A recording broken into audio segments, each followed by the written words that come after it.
Hello students, my name is Nancy Goyal and today I will teach you the journal with GST। मतलब हम journals करेंगे, उसके साथ GST का effect भी देखेंगे। और जो मैं क्वेश्चन करने जा रही हूँ ना, ये आपको मैं क्वेश्चन लिंक में दे दूंगी, आप उससे क्वेश्चन को रेफर कर सकते हो। जिसमें हमें सबसे पहले क्या गिवन है कि हमें जीएसटी, सीजीएसटी एंड एसजीएसटी लगाना है 99%। First of all, first entry हमारी 1 मार्च 2019। Started business with cash and bank balance. तो इसकी जनरल एंट्री हमने क्या सीखी थी? स्टार्टेड बिजनेस विद कैश की कैश अकाउंट डेबिट, जो जो बिजनेस में इंट्रोड्यूस हो रहा है कैश इंट्रोड्यूस हुआ, और बैंक बैलेंस। जो जनरल एंट्री क्या होगी? Cash account debit, bank account debit to, जो फर्स्ट टाइम इंट्रोडक्शन होती है उसे हम क्या बोलते हैं? Capital account. कैश हमारे पास आ रहा है 3 लाख रुपीज, बैंक बैलेंस में आ रहा है 1 लाख रुपीज, टोटल कैपिटल कितने की होगी? 4 लाख रुपीज। और इसके साथ narration, being started business with cash and bank balance. The next entry is given like purchase goods of list price 2 lakh from Zahir Khan, less 20% trade discount and 5% cash discount and 30% paid by check। सबसे पहले हमने कुछ नहीं, just सोचना, ये सोचना purchase की good है तो हमने क्या करना है? परचेज की जर्नल एंट्री डालनी है। पहले डेट 4 मार्च, परचेज गुड्स, ठीक है। इसकी जनरल एंट्री क्या होगी? Purchases account debit. परचेज के साथ कौन सा जीएसटी लगता है? इनपुट या फिर output? Yes, of course input. Input CGST account debit, input SGST account debit to. देखो हमने 30% पेमेंट की है चेक से, इसका मतलब 70% क्या हो गई हमारी? क्रेडिटर्स। क्रेडिटर्स का यहाँ पे नेम गिवन है हमें जाहिर खान। अब देखो, अब हम नीचे चेक करते हैं अपनी कैलकुलेशंस। उन्होंने बोला हमने गुड्स खरीदी है 2 लाख रुपीज की और हमें ट्रेड डिस्काउंट गिवन है 20%। हमने पिछली बार में पढ़ा था कि ट्रेड डिस्काउंट में बुक्स में शो नहीं करते, तो पहले हमने ट्रेड डिस्काउंट निकाला। ट्रेड डिस्काउंट कितना हो गया? 2 लाख इंटू 20%, तो कितना हो गया ट्रेड डिस्काउंट?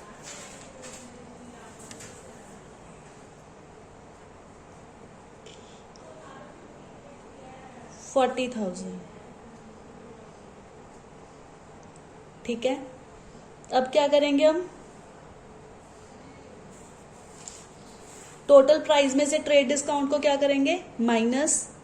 2 लाख में से ट्रेड डिस्काउंट को माइनस किया तो कितने पे गुड्स को शो करना हमने? 1,60,000 पर। परचेजेस में हम लिख देंगे 1,60,000। अब जीएसटी का कितना रेट गिवन है हमें? 9%। तो सीजीएसटी भी 9% और एसजीएसटी भी क्या लिखना है? 9%। यहाँ पे कैलकुलेट करेंगे। देखो हमने यहाँ पे ट्रेड डिस्काउंट माइनस किया तो एक्चुअल अमाउंट हमारे पास कितनी आ गई? 1,60,000।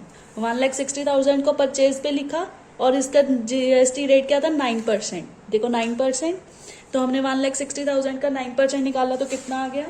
14,400। 14,400। अब इन तीनों को ऐड करेंगे तो देखो 1,60,000 प्लस 14,400 प्लस 14,400, इन सबको ऐड करने पे हमारे पास क्या आ रहा है? 1,88,800। और हमें नेक्स्ट क्वेश्चन में क्या गिवन है कि इसमें से हमने 30% चेक से पेमेंट की है और 70%, इसका मतलब क्या हो गया? हमारी पेमेंट अभी पेंडिंग है। पहले हमने 1,88,800 को 70 से मल्टीप्लाई किया तो हमारे पास क्या आ रहा है? 1,32,160। ठीक है, जो हमारे पास क्रेडिट में उसको डायरेक्टली हम जाहिर खान के आगे लिख देंगे क्रेडिट साइड में, उसके नेम के आगे 1,32,160। और जो रेस्ट 30% है, उन्होंने बोला अगर हम कैश में पेमेंट करेंगे तो हमें क्या मिलेगा, 5% कैश डिस्काउंट। हमने पहले 1,88,800 का 30% निकालना है। 30% कितना आएगा हमारे पास, 56,640। अब इसका हमने 5% निकाला तो हमारे पास 5% कितना आ रहा है, 2832। फिर इस अमाउंट को इसमें से माइनस कर देना है, तो रेस्ट हमने क्या की, कैश पेमेंट 53,808। बैंक में हमने कितनी की पेमेंट की, 53,808। यहाँ पे एक नेक्स्ट कॉलम बनेगा डिस्काउंट रिसीव्ड। कितने का डिस्काउंट रिसीव किया हमने, 2832। I hope this entry is clear and the calculation part is some little bit tricky, but try to understand. First of all, a trade discount is given. Trade discount is not shown in books. Thus, we deduct the trade discount first. 2 lakh में से 20% trade discount minus किया तो हमारे पास कितना आ गया amount, 1,60,000 rupees. अब 1,60,000 पे हमने जीएसटी लगाया, 99% जीएसटी लगाया। तो ठीक है, टोटल हमारी कॉस्ट कितनी हो गई परचेज करने पे, हमने इसको टोटल किया, हमारे पास कितना आ गया, 1,88,800। देन हमें क्वेश्चन में गिवन है कि हमने 30% चेक से पेमेंट की है और रेस्ट पेमेंट अभी हमारी बाकी है। तो हमने 70% जो रेस्ट है वो निकाल लिया, वो कितना आ रहा है, 1,32,160। वो हमने पर्सन के नेम पे लिख दिया हमारे क्रेडिटर के आगे एग्जैक्टली। और जो हमने 30% पेमेंट की है, और जो हमारी ये 30% पेमेंट हुई है, उसमें से हमें 5% कैश डिस्काउंट मिला है कि हम अगर कैश में पेमेंट कर रहे हैं तो हमें 5% एडिशनल डिस्काउंट मिलेगा। तो हमने पहले 30% निकाला, उसका 5%, 30% कितना आया, 56,640। 1,88,800 को अगर हम 30% से मल्टीप्लाई करेंगे तो हमारे पास क्या आएगा, 56,640। फिर हमने उसका क्या किया, 5% निकाला, तो ये हमारे पास क्या हो गया, डिस्काउंट। और हमने फिर इस अमाउंट में से टोटल 30% में से ये माइनस किया, तो हमारे पास ये अमाउंट कितनी आ गई जो हमने एक्चुअल में बैंक के थ्रू पेमेंट किया। I hope this entry is clear. The next is given, receive from Rashpal 28,500 by check after deducting 5% cash discount. अब हमने रशपाल से क्या किया, कैश रिसीव। अब हमने क्या किया, कैश रिसीव फ्रॉम रशपाल। पहले तो जर्नल एंट्री इतनी ही डालनी है। अगर हमने कैश रिसीव किया है तो हम कौन है, रिसीवर। रिसीवर को हम क्या करेंगे, डेबिट। बैंक के थ्रू, चेक के थ्रू आई है इसलिए हम लिखेंगे यहाँ पे बैंक अकाउंट डेबिट। गिवर कौन है, रशपाल सिंह। अब इन्होंने हमें गिवन किया दिया है कि 28,500 रिसीव किया हमने आफ्टर डिडक्टिंग 5% डिस्काउंट, कि हमने डिस्काउंट डिडक्ट करने के बाद टोटल पेमेंट की है 28,500 की। तो हमें एक्चुअल निकालनी पड़ेगी कि हमें डिस्काउंट कितना दिया उसको, 28,500 को डिवाइड करेंगे हम। देखो एक्चुअल में पेमेंट हमें 100 करनी थी, मान के चलते हैं, उसमें से 5 नहीं दी तो कितनी होगी, 95। मतलब ये हमारी किसके इक्वल होगी, 95 की। टोटल पेमेंट करनी थी 100 की, तो ये किसके इक्वल हो जाएगा, 30,000। इसका मतलब रशपाल को देनी कितनी थी, 30,000, दी कितनी, 28,500। बाकी अमाउंट हमारी क्या आ जाएगी, डिस्काउंट। डिस्काउंट कितने का आ गया, 1,500। 30,000 में से 28,500 को माइनस करेंगे, कितना आ गया, 1,500। यहाँ पे क्या लिखा था, 28,500 पेमेंट की है हमने ये आफ्टर रिसीविंग 5% डिस्काउंट। तो हमने पहले डिस्काउंट की मतलब एक्चुअल पेमेंट निकाल ली कि एक्चुअल देनी कितनी थी हमें, ठीक है। कैसे निकाली, ये हमने एज्यूम किया है कि अगर हमने 100 रुपीज टोटल पेमेंट करनी थी, उसमें से अगर हमने 5% डिस्काउंट मिल गया तो टोटल पेमेंट कितनी की, 95 की। इसका मतलब 28,500 हमारे किसके इक्वल हो गए, 95 के। और हमने टोटल पेमेंट निकाल ली मल्टीप्लाई करके। नेक्स्ट है sold goods costing 1 lakh rupees at a profit of 20% on sale less 10% trade discount 5% cash discount and receive 40% by cheque. सबसे पहले कौन सी एंट्री है? सेल्स की। तो हम सबसे पहले सेल की जर्नल एंट्री डालेंगे। यहाँ पे बैंक के थ्रू पेमेंट हो रही है, 40% पेमेंट बाय चेक है, so bank account debit. 40% payment हो रही है चेक से, मतलब 60% अभी भी रहती है। उसके लिए हम क्या वर्ड यूज करेंगे? या तो नेम या फिर डेटर्स। वहां पे नेम नहीं गिवन तो हम क्या लिखेंगे? Debtors. Account debit to sales account to. अब सेल के साथ कौन सी जीएसटी लगती है?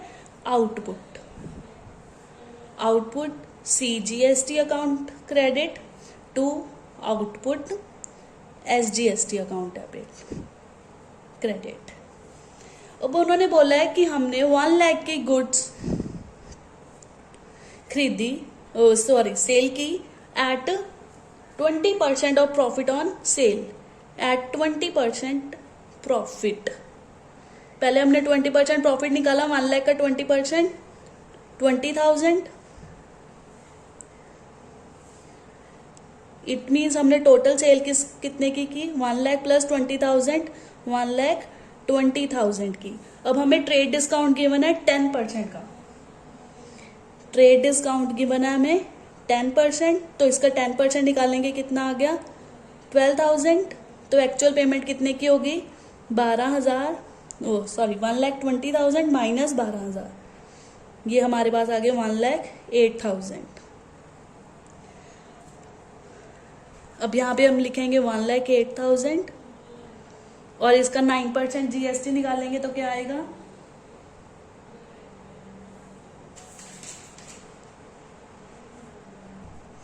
देखो अब इसका 9% GST रेट कितना आ गया? 9720, 9720। अब तीनों को ऐड कर लेंगे। सॉरी मेरे पास स्पेस कम हो रही है, यहाँ पे यूज करें। इन तीनों को टोटल किया तो कितना आ गया? 1,27,440। इसमें से 40% हमारी कैश पेमेंट और 60% हमने क्या किया है? अभी डेटर्स ड्यू रहते हैं, तो 60% निकाला, हमारे पास कितना आ रहा है? 76,464। इसको हम डायरेक्टली क्रेडिटर्स में, डेटर्स में लिख देंगे। और बैंक की पेमेंट हमने 40% की है, इसकी 40, पहले 1,27,440 का 40% निकालेंगे तो कितना आ रहा है हमारे पास? 50। देखो हमारी सेल कितनी हो गई थी? 1,08,000 की, उसमें हमने GST ऐड किया 9720। इन तीनों को ऐड करके हमारे पास टोटल अमाउंट कितनी बन रही है? 1,27,440। ठीक है। अब इनमें से 40% हमारी चेक के थ्रू पेमेंट हो रही है। इट मीन्स 60% अब हमारी पेमेंट पेंडिंग है। ठीक है, हमने 60% डायरेक्टली निकाल ली, तो कितनी आ रही है? 76,464। इसको हम डायरेक्ट डेटर्स में लिख देंगे। ठीक है, अब हमने 40% पेमेंट की बाय चेक, तो हमारे पास टोटल अमाउंट कितनी आ रही है? 50,976। और इसमें से हमें 5% क्या मिल रहा है? डिस्काउंट मिल रहा है, कैश डिस्काउंट। कितने रुपीज का इसका 5% निकालेंगे तो कितना आ जाएगा? 2,548 पॉइंट समथिंग कुछ आएगा। हम उस डेसिमल नहीं ले रहे, इसको ओवरऑल कर दिया हमने। ठीक है, तो कितना आ गया? 2,549 रुपीज। तो इसको ये टोटल अमाउंट में से डिस्काउंट को क्या किया? माइनस किया, तो हमारे पास 95% क्या आ गया? 48,427। मतलब कि जो एक्चुअल अमाउंट हमने पे की है बैंक के थ्रू। यहाँ पे बैंक के थ्रू क्या आ जाएगा? 48,427। और हमें डिस्काउंट दे रहे हैं, अकाउंट डेबिट। कितने रुपीज निकाले थे हमने? 2,549। ठीक है, नेक्स्ट है हमारे पास 12 मार्च की, Ravikant who old 50,000 has become bankrupt. अगर वर्ड बैंकक्रप्ट आ जाता है तो वहां पे हम कौन सा वर्ड यूज करते हैं, बैड डेट्स।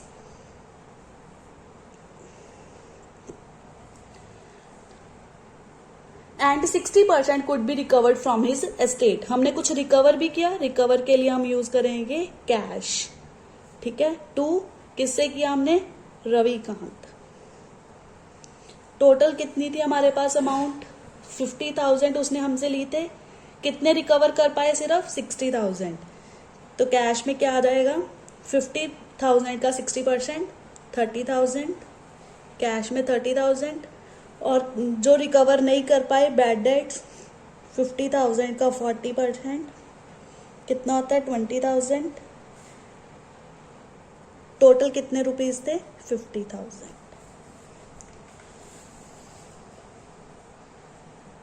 ठीक है, नेक्स्ट 16 मार्च को हमने पैसे डिपॉजिट करवाए बैंक में। Deposit into the bank 20,000 office cash and 30,000 personal cash. Who is a receiver here, bank. So bank account debit, हम गिवर है कैश जो ऑफिस के लिए। देखो बच्चों 16 अप्रैल मतलब 16 मार्च की कौन सी है कि डिपॉजिट करवाया हमने कैश। जो बिजनेस का कैश है उसके लिए वर्ड कैश, जो पर्सनल कैश डिपॉजिट करवाया उसके लिए वर्ड कैपिटल। पर्सनल कैश हमने कितना डिपॉजिट करवाया, 30,000, और बिजनेस का कैश हमने कितना डिपॉजिट करवाया है, 20,000। तो टोटल कितना हो गया कैश डिपॉजिट, 50,000। और यहाँ पे नरेशन लिखेंगे, बीइंग डिपॉजिटेड इनटू बैंक। ठीक है, नेक्स्ट है हमारे पास नेक्स्ट मार्च 17 मार्च के लिए,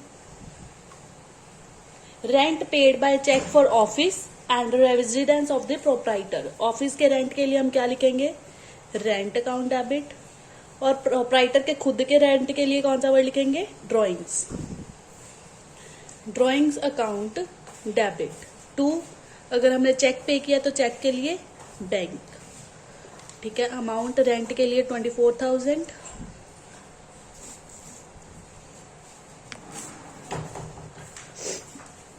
और प्रोप्राइटर का पर्सनल एक्सपेंस 16,000, टोटल हो गया 40,000। और नीचे narration, being rent paid. I hope you guys understand this entry as well. Next है हमारे पास 24 मार्च की जर्नल एंट्री। डेट लिख ली हमने 24 मार्च, और एंट्री क्या है, receive a cheque for a bad debts return of last year. जो हमने last time bad debts create किए थे उनसे हमें पैसे आ गए हैं। अब इनकम हो रही है, इनकम को कौन सी साइड पे लिखते हैं, credit to bad debts recovered. ऊपर क्या लिखेंगे, चेक रिसीव किया है तो चेक के लिए bank, bank account debit to bad debts recovered 18,000। Being bad debts recovered by cheque. Next है 27 March, paid 47,200 for the purchase of goods. Purchase word आ गया, परचेज के लिए पहले journal entry, purchases account debit, input CGST account debit, input SGST account debit. अब question में हमें क्या गिवन है कि हमने टोटल पेमेंट कितने की है, 47,200 की। इट मीन्स इसमें हमारी क्या क्या इंक्लूड है, जितनी परचेज की अमाउंट प्लस CGST की प्लस SGST की अमाउंट, इसमें तीन चीजें क्या है, गिवन है। तो हम परचेजेस की अमाउंट कैसे निकालेंगे, जैसे 47,200 की है, हमारी परचेज पोज 100 रुपीज की, जीएसटी कितनी है, सीजीएसटी 9, एसजीएसटी कितनी है 9, तो टोटल इसका क्या हो गया 118। इट मीन जो 47,200 रुपये किसके इक्वल हो गए 118 के। हमने क्या निकाल लिया परचेज के अमाउंट, तो मल्टीप्लाई करेंगे 100 से, तो कितना आ जाएगा 40,000। परचेजेस के आगे लिख दो 40,000, और 40,000 का 9% निकालेंगे तो कितना आएगा 3600। इनपुट सीजीएसटी भी हमारा 9% है, कितना आएगा 3600। इन सब का टोटल कर देंगे तो कैश कितना आ गया 47,200। यहाँ पे narration being goods purchased. I hope you guys understand this concept. This is a most important question which cover all the entire topic related to the GST. Thank you so much guys.